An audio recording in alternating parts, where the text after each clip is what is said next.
Hey guys, welcome back to Smart Overhit. In today's video, I just wanted to go through a few tips that I had for you guys for your progression and how to improve your team to help you keep pushing through progression. Especially once you get to those hard modes, because enemies do start hitting really hard. Now, for me, this is going to be capped at stage 8-10 on hard mode. The boss there, if anyone is up to it, hits like an absolute truck. So I'm working on a team for that now. Once I do get that team done, I'll make a video about it because I feel like this is going to be the main roadblock for a lot of players. But for any stage before that, if you start getting stuck with your progression, there's a few things that we'll cover after this first tip, but this first tip is the big one that I want to get across that some people may not be doing. And basically, we'll jump into 8-9 to show you what it is. And the basic tip is use more healers. Basically, just because enemies hit so hard, like where my team's at on full 4-star gear, the enemy's attacks normally do about half my unit's HP. So having 5 healers in my team just means that I can keep refreshing my health, getting back up. Obviously, I have Alcon, who has the attack buff, which is really nice. Cicera's there as a tank. Sophie and Xiaomei, I just put them in because they were healers that I had. My tin can basically isn't upgraded enough. I think I had one dupe of it, so the tin can's out of it for now. But Proxy is the key here, because when Proxy does use his skills, that's when you get the real pressure damage out and you kill some enemies. But the rest of the battle is basically trying to just support your team, keep them alive until Proxy attacks, and then also your auto attacks will be getting some kills as well. So we'll jump into it and just show you how the general strategy works. You just go in, do some AoE damage. The AI I find to be pretty good. Like when your units are low, there you go. Proxy copped one hit, got really low. As I say, the AI is good. They keep using attacking attacks.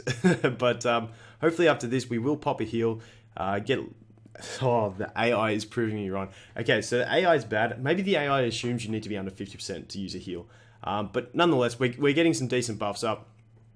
But now hopefully someone will heal.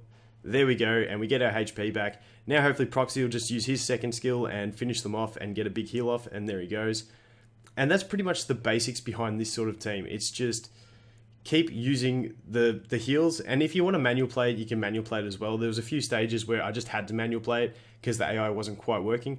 But yeah, you can just completely heal, and then the only 2 attacking skills you use are basically, the only one non-healing skill you use is Proxy's first skill, and that's just to clear waves. Like ideally, I'd use it right here, which I'll queue it up, because my teams are fairly full. I can get some good damage out with Proxy there, land some kills, and now I can go back to spamming some healing abilities just to get as we don't use a heal again. But on manual play, you can go back to using healing abilities, get through until your team's ready, and then basically rinse and repeat with Proxy's attacking skills. So that is definitely the biggest tip that I do have, because I was using 4 healers and a damage dealer, and when I was playing through, I realized that I never used any skills from the damage dealer because I was too busy trying to keep my heroes alive. That may be a gear issue, a leveling up issue, but because I am where I am and I only had the resources that I did have, I threw that extra healer in, and it just gave me that extra sustainability and really picked me up from the rut I was in at about I think it was stage 4 on hard mode. I got stuck there. Putting that extra healer in my team really did make all the difference for me. So that is going to be my biggest tip there. So we'll end that run, cancel that, and jump back out. So there's some other what may seem like obvious tips to most people, but it's something to always check back at. And it's basically just look at your character screen and see what you can do. So for instance here, check your gear. Your gear obviously important. Just max it out. But the other thing you can do, which I haven't had to do yet, and I feel like doing this isn't gonna change my world, but I can do it right here. What I can do is you can also raise the level cap of your gear. And 4-star, I feel like you can start doing it. So what you can do is just feed it has to be identical item of gear, raise the level cap of that gear, and then gain some extra levels on that gear, because a bit of extra damage may help. You never know, especially with your chest piece and accessory. If you can raise the level cap on them, really does help get the HP and defense up, which is the main thing. Obviously, your weapon is more for your attacking units. The other thing is, and we're basically just going through the full upgrade, but abilities. Now, abilities are something that if you don't check often, early on the game does give you a lot of essence, and you might have a lot of essence. As you can see, I've got 1500 essence unspent here. You can throw some essence into your characters. Now, for your main team, I recommend building up their skills at a similar rate, because as you do more, their abilities, because as you do more abilities, you actually unlock, they actually go up in cost. So you want to spread them out evenly so that you're getting more mileage out of your essence, basically. That's how I look at it, but obviously if you have that one unit you really want to do, you can go ahead and fully invest into that, but I definitely recommend spreading it out between your team. Obviously raising your level cap with dupes, that's simple. The other one is skills. Now, skills is really important, and people sometimes ask me, how do you actually get the stones for skills? You get some through like quests and through events and stuff like that, but the other way you actually get skill ups, the skill up items, is by releasing heroes. I forget what they call it, retiring heroes. So as you can see here, and now I would normally recommend don't retire a hero that you're going to use, or like that's not over its cap. But for instance here, if there's a unit that you really don't think you're going to use and you really want the skill ups, because you get that many SR units, I would not retire SSR units, but because you do get that many SR units, and they come in pretty quick, I'm not afraid to, for instance here, I actually have enough to +5 this guy, but I wouldn't be opposed to actually just retiring one of him. So I'll actually just do that now to show you the process, in case you guys were curious. So you just go to this, unlock, and then retire him. Okay, and then you get the jewels to use for skill up. So then we can go back into the hero list, and if we go here, I'll probably use these ones on Proxy, seeing where his skills are at. And as you can see, I can go to this one, Fortify, and I now have enough to do that. So I hit upgrade skill, and then we get the upgrade skill. So it does seem, in a lot of games, I would never recommend doing that, sacrificing units that you haven't got yet built. But because at the moment I'm using a fairly coarse team, and you do get dupes fairly often, I'm not afraid to do it. I'd definitely like to keep a few. I wouldn't be spamming them out here and there, but if it's a unit you really don't think you'll be using in the near future on an SR scale, I don't think there's too much issue in that.